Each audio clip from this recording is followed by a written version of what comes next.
안녕하세요. 오늘도 사연 살롱을 찾아주셔서 감사합니다. 저는 30대 후반 기혼 여성입니다. 남편이랑 산 지는 아직 10년도 채 되지 않았으니 아마 이런 사연을 올리고 구독하시는 분들에 비해 결혼 경력은 얼마 되지 않을지도 모르겠네요. 저 또한 이런 사연을 올리는 상상은 해본 적은 있어도 정말로 제 손으로 직접 사연을 적어서 올리는 날이 올 줄은 상상도 못했네요. 하지만 그동안 당해왔던 일을 생각하면 억울하고 손이 떨려서 사연이 채널에 올라올 생각을 하면 속이 다 시원합니다. 여러분, 저 정말 너무 황당한 일을 겪었거든요. 잘 들어주시고 많은 공감 부탁드려요. 저는 20대 끝자락에 등산 동호회에서 남편을 만났어요. 회사 일을 하니 체력이 너무 떨어져서 1, 2주에 한 번이라도 등산을 하면 좀 나아지지 않을까 싶은 마음으로 들어간 곳이었죠. 기대 반 걱정 반 안고 간 동호회는 20, 30대 회사원들 위주로 회원을 모집하던 곳이어서 나이대도 다들 고만고만했어요. 그래서인지 금방 친목이 형성이 됐고 나중에는 등산이 목적인지 하산 후 맛있는 걸 먹으며 친목 모임을 하는 게 목적인지 헷갈릴 정도로 사람들과 가깝게 지내게 됐죠. 저는 사실 사회에서도 그렇고 가까운 친구들한테조차 제 이야기를 많이 하는 편은 아니었어요. 그래서 친하게 지내는 사람들이 종종 서운해하기도 했지만 제 성격상 불필요한 이야기를 하는 게 힘들어서 잘 안 하게 되더라고요. 그런데 이상하게도 등산 동호회 사람들에게는 제 시시콜콜한 이야기를 편하게 하게 됐어요. 때로는 가까운 사람보다 서로 잘 모르는 사이가 말하기 편하다더니 제가 딱 그랬어요. 그런 걸 실제로 겪어보기 전까진 잘 몰랐는데 제 이야기를 남에게 하는 게 좋은 점도 있다는 걸 그때 처음으로 깨달았던 것 같아요. 물론 동호회 사람이 한두 명이 아니었으니 그 사람들 모두에게 제 이야기를 하고 다녔다는 건 아니고요. 그때 거기서 유독 친했던 사람이 하나 있었어요. 저랑 동갑인 여자애였는데 워낙 성격도 쾌활해서 낯도 많이 가리고 말수도 적은 제게 적극적으로 다가와 줬어요. 사회에 나가면 은근히 동갑을 만나기가 힘든데 그 많은 사람들 중에 딱 저희 둘만 동갑이라서 더 빨리 마음이 열렸던 것 같아요. 동호회를 시작한 지 채 반년도 지나지 않아서 저희는 공식 단짝이 됐고 동호회 외에 밖에서도 종종 만나자는 말에 끌려 한두 번 따로 만나다 보니 정말 둘도 없는 사이가 됐어요. 난 너랑 노는 게 제일 재밌더라. 나 정말 등산 동호회 안 들어갔으면 어쩔 뻔했나 몰라. 나도 그래. 나이 먹고 친구 사귀기가 옛날보다 힘들었는데 20대 다 끝나가는 마당에 이렇게 친구가 생길 줄은 진짜 예상도 못했어. 그러니까. 근데 너는 등산 동호회 계속 나갈 거야? 나는 좀 그만둘까 싶은데. 뭐? 왜?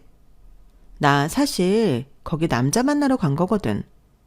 근데 너도 알겠지만 거기 마땅한 남자가 없잖아? 그래서 그냥 관두고 다른 동호회를 들어가든지 하게. 내가 거기서 얻은 건 너뿐이다. 너라도 얻은 게 어디야? 뭐? 그럼 난 어떡하라고. 너 만나는 재미로 나갔는데. 그럼 너도 나와. 나와서 그냥 나랑 등산 대신 자주 만나서 놀자. 그럴까? 등산을 한 번씩 해주는 게 전체적인 체력 향상에 도움을 주긴 했지만 사실 평일 내내 회사에 시달리고 나면 쉬고 싶을 때도 많고 오히려 더 힘들 때도 많았어요. 저는 결국 그 친구의 달콤한 유혹에 넘어가 동호회를 같이 나와버렸어요. 야, 나 너 때문에 나오는 거니까 진짜 자주 만나줘야 돼. 동호회 끝났다고 모른 척하기 없기야. 아, 당연하지. 너는 내가 책임지고 만난다. 그런 의미에서 너 우리 오빠랑 좀 만나볼래? 어? 오빠? 너 오빠도 있었어? 나 쌍둥이잖아. 내가 얘기 안 했나? 우리가 아직 서로 모르는 게 많네. 전혀 몰랐어. 세상에, 내가 오빠 얘기를 안 했다니. 아니, 사실은 나 쌍둥이 오빠랑 같이 살고 있거든. 그렇구나. 나 주변에 아는 쌍둥이 한 명도 없었는데. 신기하다. 일란성이야? 이란성. 우리 오빠 완전 착하고 괜찮은데. 같이 친해지면 재밌을 것 같지 않아? 에이, 니네 오빠도 피곤하실 텐데 뭘 그렇게까지. 왜? 우리 오빠도 너 같은 사람 만나면 좋지? 착하고 섬세하고 이쁘고 능력도 좋고.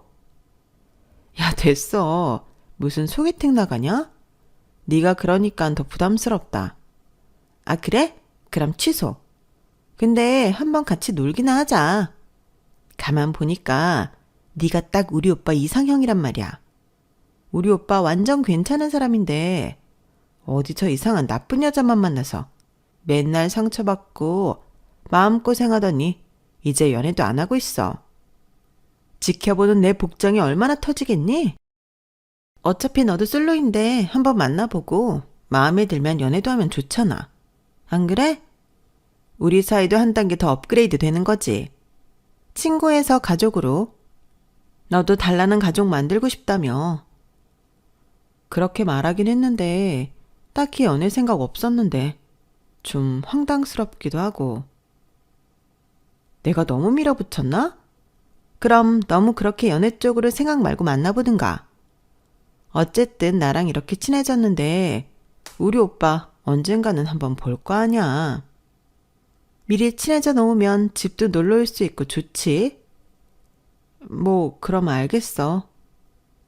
솔직히 말하면 제가 낯을 워낙 가리기도 하고 새로운 만남을 갖는데 피로를 느끼는 타입이라 친구하고만 시간을 보내고 싶었고 친하다는 이유로 왜 그 형제까지 소개를 받아야 하는지도 이해가 잘 가진 않았으나 워낙 쾌활한 친구라 한 번은 속는 척 넘어가 주기로 했어요. 그때까지만 해도 저는 아무리 친한 친구여도 말로만 소식을 전해 듣지 친구의 혈육까지 만나서 친해졌던 적은 없어서 이 모든 게 참 신기하고 새롭게만 받아들여졌던 것 같아요. 아무튼 그렇게 친구의 적극적인 권유로 친구의 쌍둥이 오빠를 만나게 됐어요. 처음 만난 자리에서 저는 정말 깜짝 놀랐어요. 친구가 어느 정도 준수한 외모였기에 쌍둥이 오빠도 그럴 거라고 어렴풋이 짐작은 했지만 생각보다 더 괜찮았거든요. 이런 사람이 여자들에게 대어서 연애를 못하고 있었다는 게 믿겨지지 않을 정도로요. 우리 쌍둥이 오빠야. 오빠, 인사해. 여긴 내가 완전 괜찮다고 했던 동호회 친구. 안녕하세요. 딱딱하긴. 둘은 동갑이니까 말 놔도 돼. 말을 놔야 빨리 친해지지. 서로 편하게 하자고. 친구가 신나서 떠들어대는데 저는 좀 머리가 멍해졌어요. 제가 하도 부담스러워하니 친구가 그냥 동네 사람 만난다 생각하고 편하게 나으라고 해서 정말로 별로 꾸미지 않은 자연스러운 모습으로 나갔는데 막상 친구의 오빠를 보니 너무 괜찮아서 이럴 줄 알았으면 좀 꾸미고 올 걸 싶은 생각까지 들더라고요. 뭐야? 오늘 둘 다 흰 티셔츠 입었네? 되게 잘 어울린다. 야, 오늘 처음 봤는데 무슨. 농담이야, 농담. 친구가 은근히 밀어주는 분위기 속에서 같이 시간을 보내본 그 남자는 멀끔한 외모만큼이나 사람도 괜찮아 보였어요. 친구가 워낙에 괜찮은 아이였으니 어느 정도 신뢰가 밑받침되기도 했지만 사근사근한 말투에 섬세한 배려심이 몸에 배어있는 게 정말 어디 가서 만나기 힘든 남자라는 생각이 확 들더라고요. 만나보기 전까지는 친구가 좀 오버한다고 느꼈던 것 같은데 전혀 아니었어요. 친오빠라는 콩깍지를 벗고 봐도 객관적으로 흔치 않은 사람이더라고요. 직업도 개발자라 사람들과 자주 어울리지 않고 조용한 성향인 것도 마음에 들었어요. 한번 만나보고 나니 그 다음부터는 친구가 애써 밀어붙이지 않아도 제가 스스로 더 만나보고 싶더라고요. 그래서 두 번째 만나게 됐을 때 헤어지기 직전에 먼저 상대에게 전화번호를 물어본 건 저였어요. 혹시 개인적으로 연락하고 지내도 괜찮을까요? 아, 그럼요. 좀 놀라는 듯 하더니 환하게 웃으면서 제 핸드폰을 가져가 번호를 찍어서 돌려주는데 순간 정말로 심장이 터질 것 같다는 게 과장된 비유가 아니구나 싶었어요. 뭐야? 잘해볼 생각 없다더니? 벌써 번호 주고받으면 다음부턴 둘이서만 볼 거 아냐? 셋이서 노는 건 벌써 끝이야? 친구가 장난기 어린 목소리로 서운한 척을 하는데 제 눈엔 마냥 귀엽고 고맙게만 느껴지더라고요. 내가 나중에 은혜 다 갚을게. 서운해도 좀 이해해줘. 진짜지? 나 그 말 평생 기억한다. 은혜 꼭 갚아. 알겠다니까. 그 뒤로는 속전속결이었어요. 첫 연락을 언제 보내볼까 고민하던 게 무색할 정도로 남자 쪽에서 먼저 연락을 보내줬거든요. 번호 먼저 물어봐줘서 고마워요. 나는 다음 만남 때쯤 물어보려고 했는데 다음이 없을 수도 있으니까요. 제가 답답한 걸 좀 안 좋아하거든요. 그래요? 그럼 좀 답답해 하시지 않게 제가 노력을 해야겠네요. 좋죠. 근데 우리 언제까지 존댓말 써요? 동갑인데. 이제 말 슬슬 놓을까요? 그래. 내가 먼저 놨으니까 너도 놔. 이렇게 바로 놓는다고? 좀 당황스러운데. 네가 답답한 거 싫다며. 맞춰주는 건데. 아, 진짜 못 살겠다. 그 사람이랑은 단순히 문자만 주고받아도 재미가 있더라고요.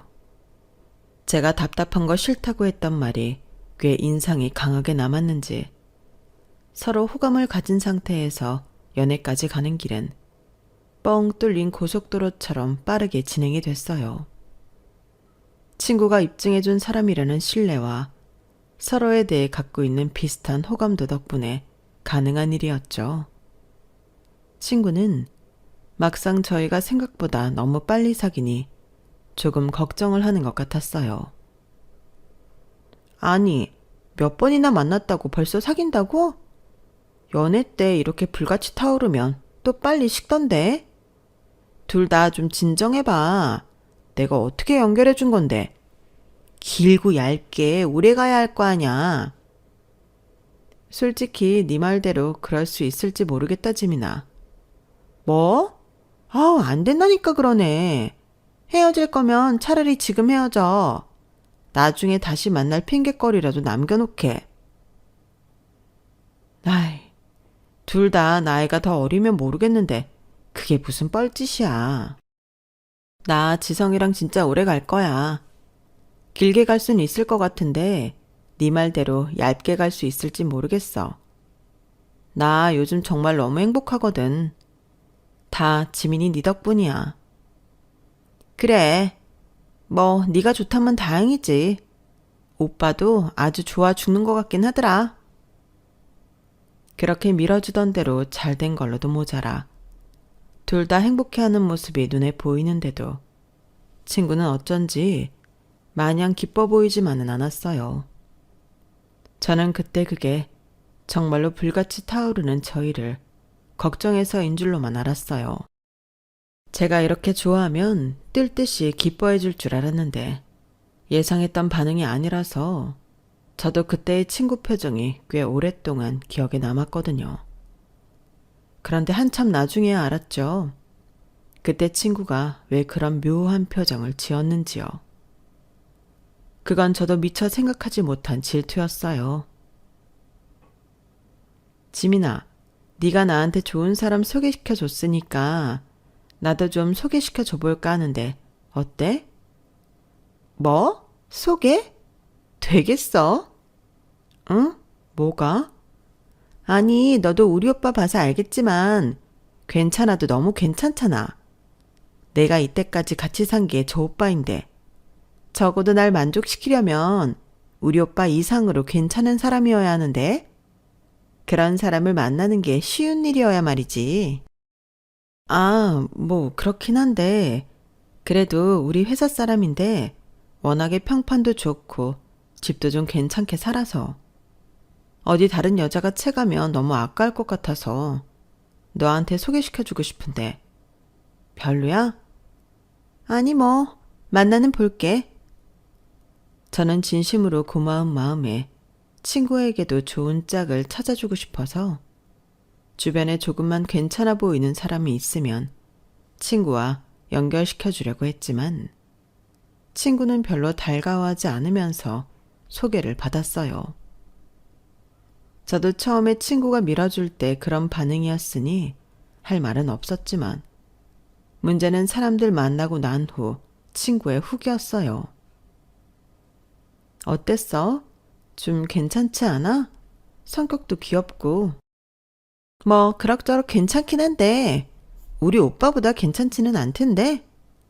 일단 그 사람은 키가 너무 작아.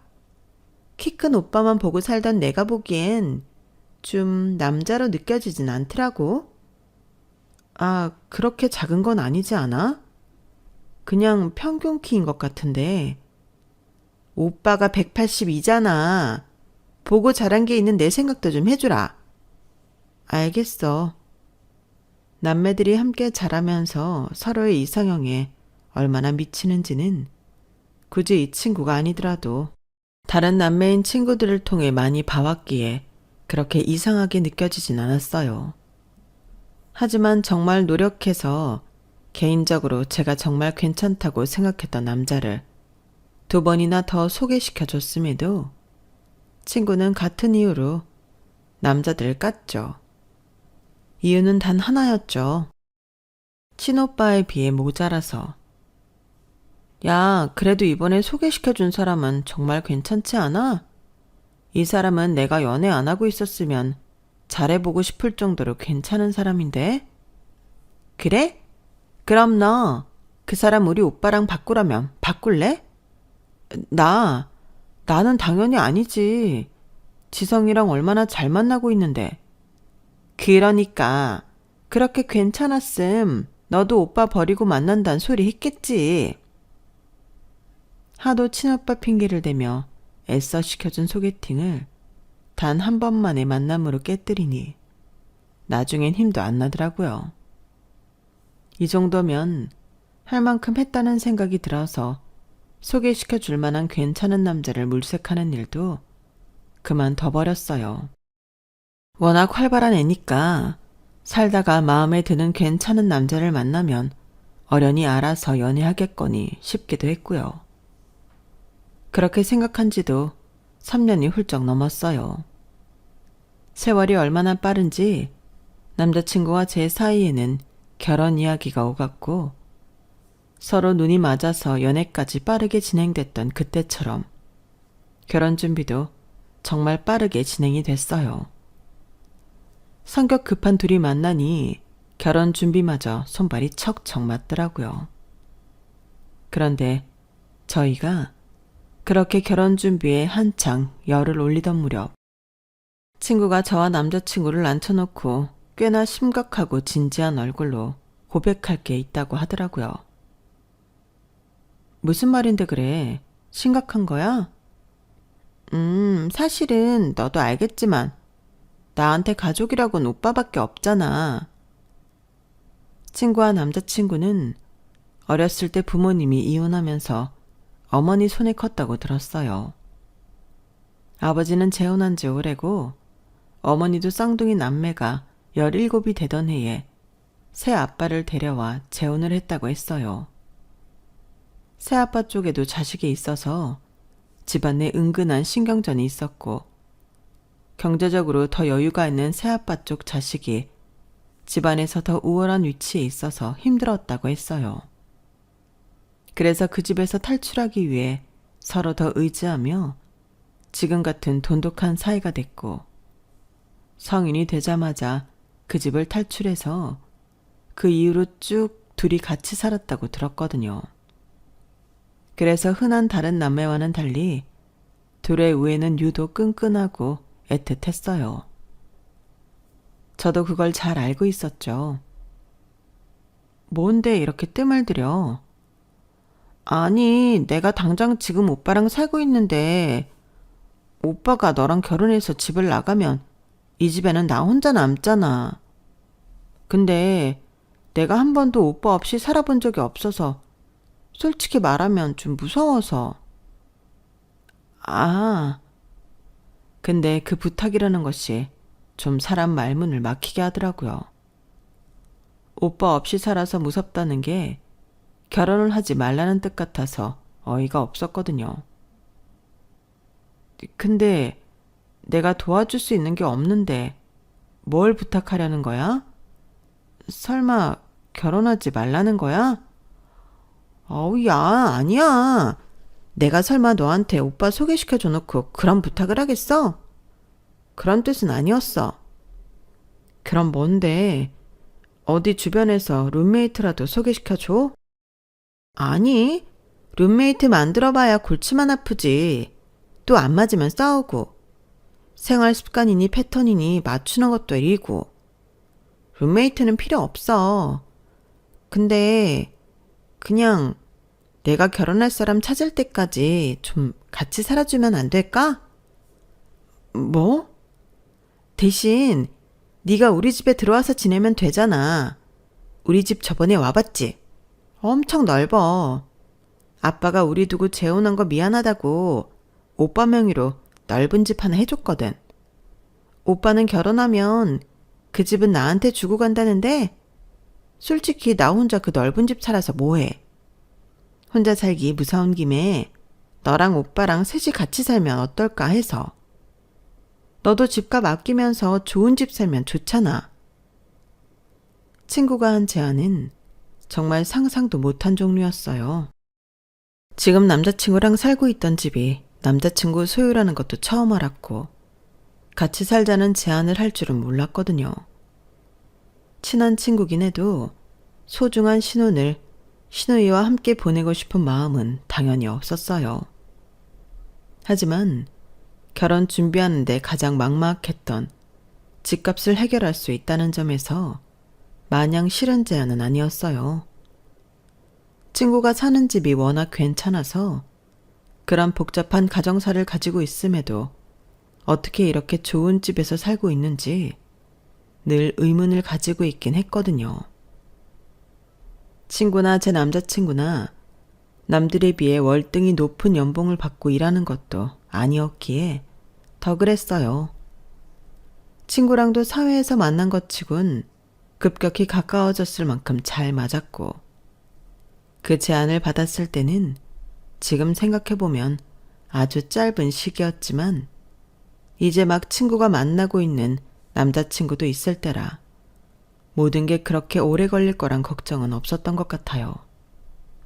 무엇보다도 친구의 진심 어린 난처한 눈을 보고 나니 딱 잘라 거절하기가 좀 어렵더라고요. 일단 부모님도 아시긴 해야 할 것 같아서 상의해보고 얘기해줄게. 그 정도로 적당히 둘러대고 나중에는 거절을 할 생각이었는데 부모님과 식사를 하던 중 문득 생각이 나서 말씀을 드렸어요. 뭐? 그럼 당연히 얼마 동안 들어가서 살아야 하지 않겠니? 네? 왜요?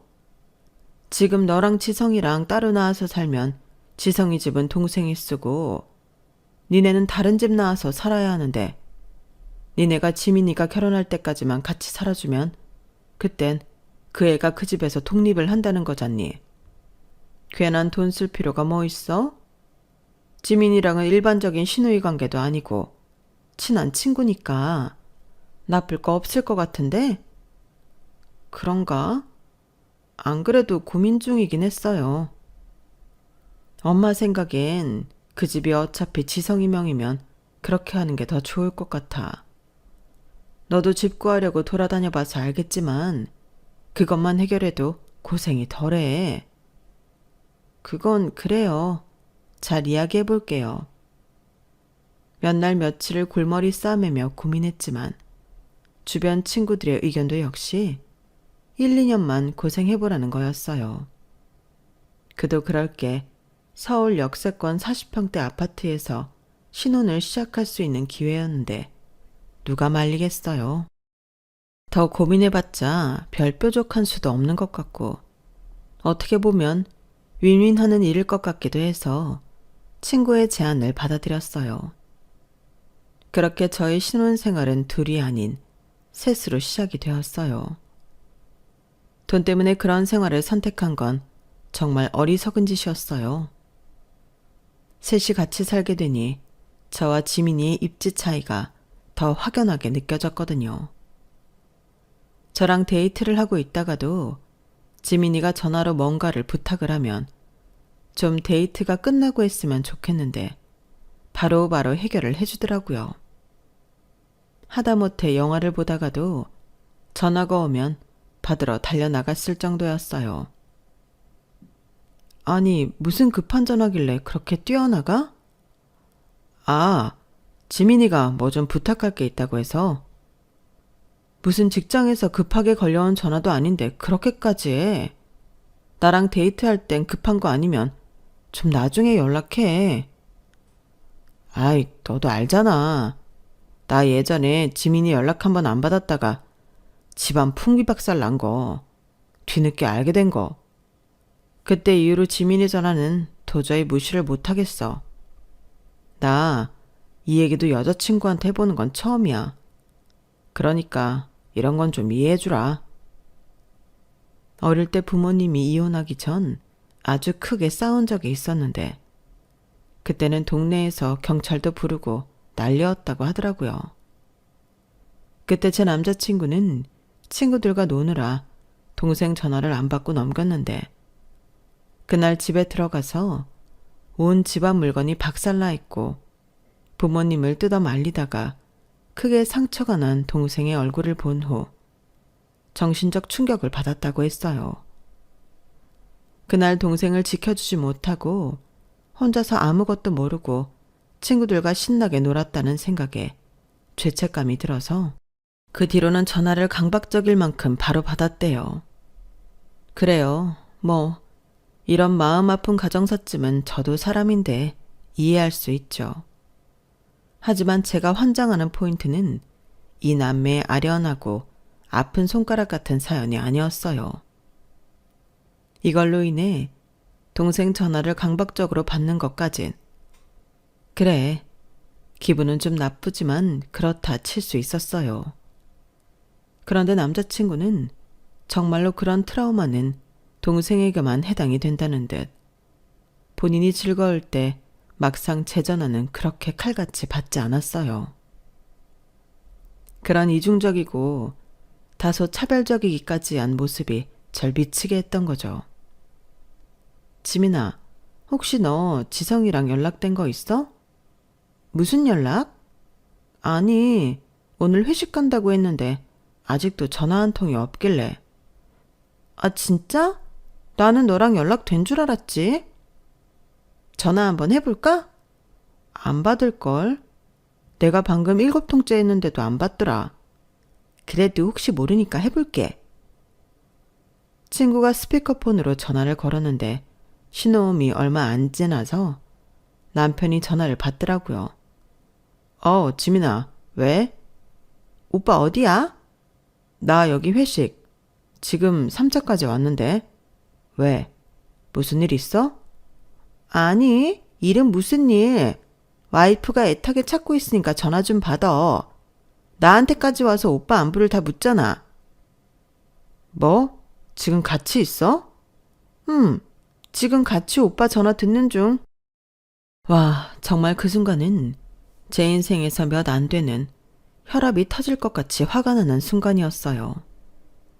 결혼 전에도 종종 동생에 집착하는 건 알았지만 결혼하고 나서 같이 살면서 그런 모습들이 눈에 밟히는 일이 많아지니 정말 못 살겠더라고요. 이래서는 대체 누가 누구랑 결혼한 건지 모르겠다는 생각이 들어서 하루는 울면서 남편에게 부탁을 했어요. 나 이제 더 이상은 지민이랑 셋이 못 살겠어. 우리 그냥 이제 분가하면 안 돼? 여보, 분가하고 싶은 건 알겠는데 그런 이유라면 너무 납득이 안 되잖아. 지민이한테 뭐라 하고 분가할 건데. 그러니까 왜 사람을 이렇게 비참하게 만들어. 당신이 내가 스스로 지민이랑 나를 비교 안 하게끔 나한테 더 잘했으면 내가 이랬을까? 여보, 근데 우린 이미 결혼했고 가족이 됐잖아. 지민이는 가족이라곤 나밖에 없는 앤데 아직 평생 함께할 반려자도 못 찾은 상태고 이럴 땐 친한 친구인 당신이 이해 좀 해주면 안 돼? 당신도 지민이 아끼잖아. 지민이가 당신한테 시누이야? 친구잖아. 그래, 나도 그런 이유로 참아왔어. 근데 항상 보면 당신은 나보다 지민이가 1순위야. 나도 내 남편한테 1순위인 결혼 생활을 하고 싶었어. 그런데 왜 당신은 항상 동생이 먼저인 건데? 그럴 거면 나랑 결혼은 왜 했어? 진짜. 당신은 우리 마음 몰라. 당신도 우리처럼 컸으면 언제나 서로를 신경 쓸 수밖에 없었을 거야. 그래, 난 그렇게 안 커서 둘 마음을 몰라. 이해하고 싶지도 않고. 내가 둘 사이를 이해해야 하는 게 필수 덕목은 아니잖아. 항상 이런 식이면 내가 당신 뭘 믿고 살아가? 나랑 지민이가 물에 빠지면 당신은 지민이 구할 거잖아. 제발 억지 좀 그만 부려. 당신 잊었어? 우리 만난 것도 지민이 덕분이잖아. 남편과는 도무지 말이 통하지 않았어요. 제가 아무리 속상하고 서운한 점을 말하며 분통을 터뜨려도 남편은 오히려 저를 속 좁고 이해심 없는 사람인 양 취급하더라고요. 아무리 말해도 속 위에 경일기처럼 느껴져서 나중엔 저도 그냥 포기하기 시작했어요. 이렇게 남편과 신뢰가 조금씩 무너져가던 중에 하늘의 장난처럼 제게 아이가 생겼어요. 항상 아이를 낳고 싶었던 마음은 있었지만 제가 원하던 시기는 지민이와 분가를 하고 난 뒤였어요. 남편과는 반복되는 싸움에 마음의 거리도 멀어져 있고 시기상 아이가 생긴 게 마냥 기쁘지 않더라고요.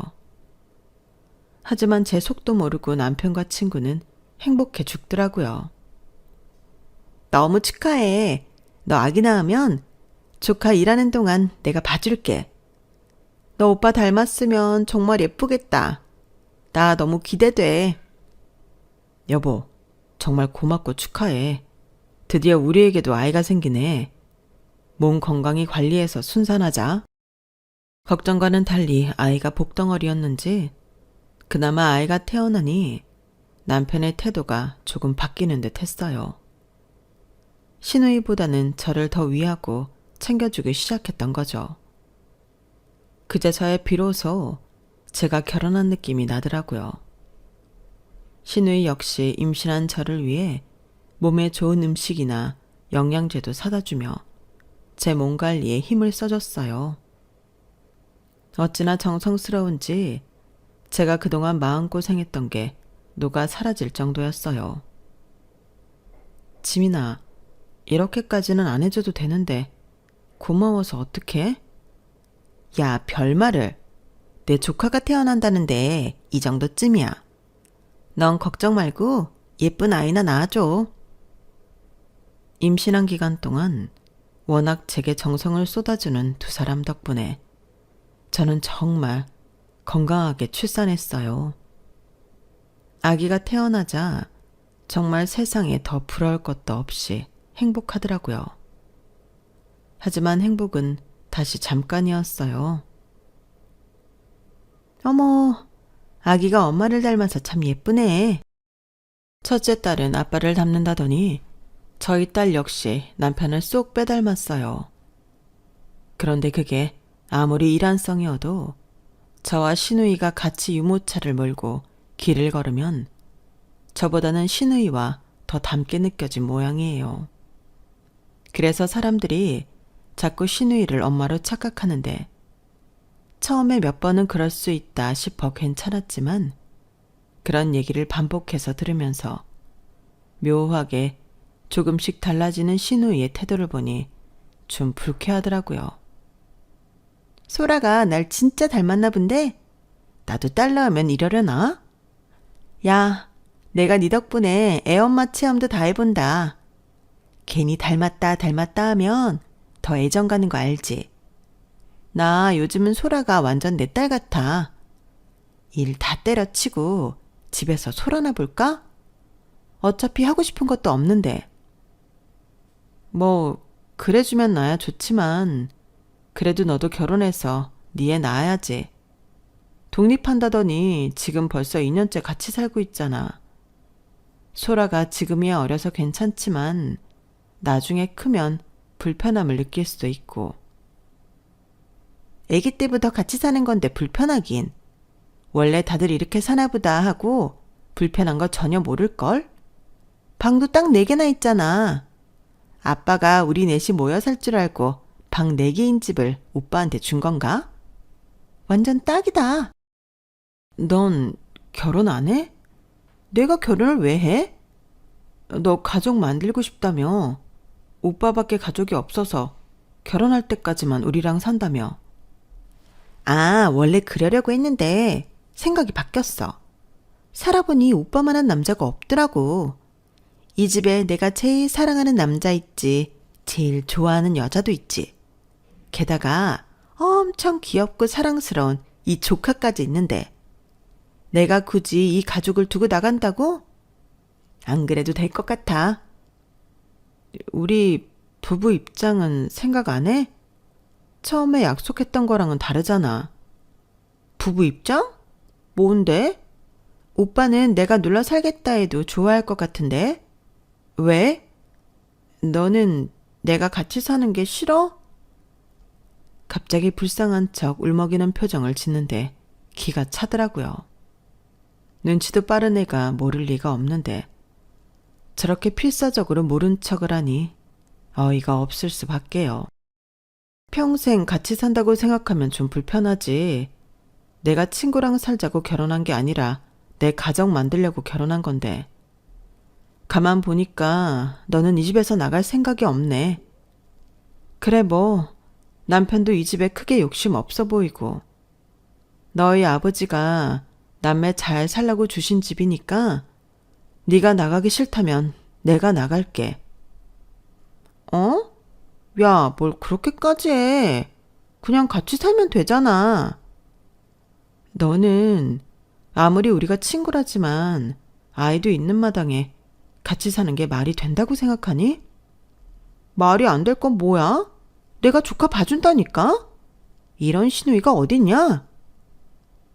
이 부분에 있어서는 너랑 나랑 말이 잘 안 통하는 것 같아서 더 이상 얘기할 필요는 없을 것 같고 우리가 지금 사는 형태가 일반적이지 않다는 것만 얘기해주고 싶네. 어쨌든 이 집에서 우리 둘 중 하나는 나가는 게 맞아. 야, 너 진짜 웃긴다. 그동안 이 집에서 편히 단물 다 빨아놓고 애 생기니까 갑자기 찢어지자고? 그 단물은 뭐 내가 못 빨아서 환장했니? 네가 먼저 제안한 거잖아. 그리고 어차피 이거 남편 명이라며. 네가 왈가왈부할 것도 아닌 것 같은데? 와, 뭐 이런 애가 다 있냐? 우리 아빠가 나랑 같이 살라고 준 집이야. 너보단 내가 이 집에 소유권이 있지. 너랑 잘 살라고 준 집 아니라고. 그래, 그러니까 나가기 싫으면 내가 나가준다잖아. 뭐가 문제야? 나갈 거면 애는 두고 나가. 오빠도 그렇고 너 혼자 나가라고. 어차피 오빠도 이 집에서 나갈 생각 없어 보이니까. 미쳤니? 내가 내 새끼 두고 어딜 가? 당연히 애랑 남편은 데리고 가야지. 네가 원하는 대로 이 넓은 집 혼자 다 독타지하고 살면 되잖아. 웃기고 있네. 그 애도 내가 너랑 오빠 소개 안 시켜줬으면 태어나지도 않았어. 걔 태어난 데는 너보다 내공이 더 크니까 애는 두고 가. 너 진짜 자꾸 말 같지도 않은 소리 할래? 뭐가 말 같지도 않다는 거지? 어차피 소라 데리고 다녀봤자 나랑 더 닮았단 소리 듣는데 네 딸이란 생각이 드니? 집 나갈 거면 내 소개로 만난 가족들은 다 반품하고 가. 그게 맞지? 말 같지도 않은 소리에 일일이 반응하면 안 된다는 걸 알면서도 그동안 자잘하게 쌓여왔던 것 때문에 흥분이 되더라고요. 야, 너 진짜 제정신이니? 저도 모르게 언성이 높아졌고 신우이도 화가 났는지 점점 말하는 수위가 세졌어요. 거의 머리채 잡기 직전에 남편이 들어왔어요. 뭐야? 분위기가 왜 이래? 당신 딱 정해. 나랑 살 거야? 당신 동생이랑 살 거야? 뭐? 야, 뭐 이런 게 다 있어. 얘가 이쁘고 착한 줄 알고 오빠 소개시켜놨더니 오빠랑 내 사이를 갈라놓으려고 해? 감히? 네가? 빨리 대답해. 나 더 이상은 얘랑 못 살아. 얘랑 당신 관계에서 안 받아도 될 스트레스 받고 사는 것도 이젠 지쳤어. 당신이 얘 택하면 소라 데리고 깔끔하게 사라져 줄게. 둘은 나 없었을 때 원래 살던 대로 살아. 나도 소라 데리고 내 인생 새로 시작할 테니까. 여보, 대체 갑자기 그게 무슨 소리야? 왜 이렇게 감정적으로 굴어? 내가 지민이랑 당신 중에 어떻게 한 사람을 택하라고. 같이 살면서 서로 맞춰가는 거 어렵지. 그래. 그래도 우리 그동안 잘 지내왔잖아. 잘 지낸 건 당신뿐이겠지. 당신이 묘하게 지민이랑 날 차별하는 것 때문에 내가 얼마나 스트레스 받았는지 알기나 해? 아니, 뭐 몰라도 어쩔 수 없지. 지금 와서 그런 게 다 무슨 소용이야. 내 속은 썩을 대로 썩어 문드러졌는데. 여보, 일단 진정하고. 내가 그냥 사라져주는 게 맞겠어. 이 이상한 집안에 낀 내가 잘못이지. 나랑 죄 없는 소라는 놔줘. 다신 꼴도 보기 싫으니까. 그래 오빠.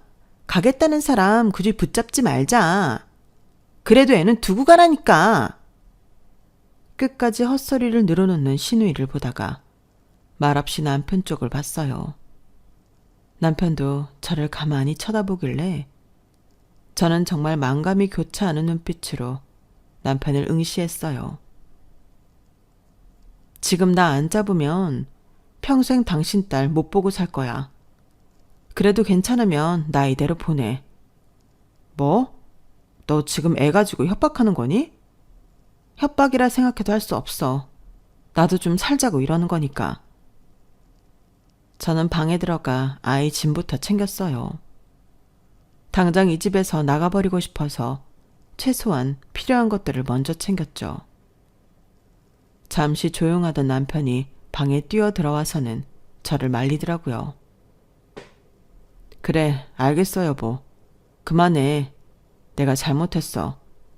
나 당신 없이 못 사는 거 알잖아. 빠른 시일 내에 지민이 내보낼게. 아니? 그럼 내가 며칠을 또 얼굴 보고 살아야 하잖아. 그리고 그래놓고 또 안 내보내면 난 어떡하라고. 내보낼 거면 지금 내보내. 야, 이 미친년이? 너 일로 와. 뭐? 지금 내보내? 이게 돌아도 단단히 돌았나? 이지민, 너 나가라. 어? 오빠, 뭔 소리야? 미쳤어? 내가 그동안 이 사람 힘들게 한 건 맞아. 너랑 있으면 나도 모르게 너한테 더 신경을 쓰게 돼서. 근데 너 나 잘 살라고 이 사람 소개시켜 준 거잖아. 그치? 그럼 미안하지만 오빠 위해서 한 번만 희생해 주라. 나도 이런 부탁해도 될 만큼 그동안 너한테 잘해줬다고 생각해. 아니, 그래도 그렇지. 오빠, 당분간 머물 곳 있는지 알아봐 줄 테니까 지금은 좀 나가줘. 이 사람 너무 흥분해서 기분 맞춰줘야 하니까. 오빠 가족 좀 지켜줘라. 아니, 오빠 가족은 나야. 진짜 피 섞인 가족은 제가 아니라 나라고. 정신 차려. 내 딸도 있는데 애엄마한테 함부로 말하지 마. 오빠, 지금은 좀 가줘. 이 사람 확 가라앉으면 연락할게. 오빠!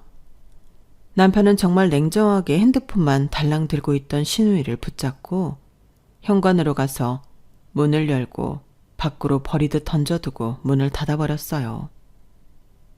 그 모습이 너무 의외라서 벙쪘지만 뒤늦게 속이 시원하더라고요. 여보, 그동안 내가 미안했어. 당신이 하자는 대로 할 테니까 애 데리고 떠나겠다는 말만 하지 마. 신우이 앞에서 보였던 냉정한 태도와는 다르게 가까이서 본 남편의 눈에는 눈물이 고여 있었어요. 잠깐이지만 당신 떠난다고 짐 챙기는데 진짜 많은 생각이 들더라. 지민이도 나한테 너무 소중한 동생이지만 나 정말 당신이랑 소라 없이는 안 될 것 같아. 내가 그동안 서운하게 한 만큼 잘할 테니까 나 용서해줘. 어? 나 앞으로 하는 거 봐서 용서해 볼게. 그리고 시간이 아무리 지난다 해도 난 다시는 지민이랑 같이 살기 싫어.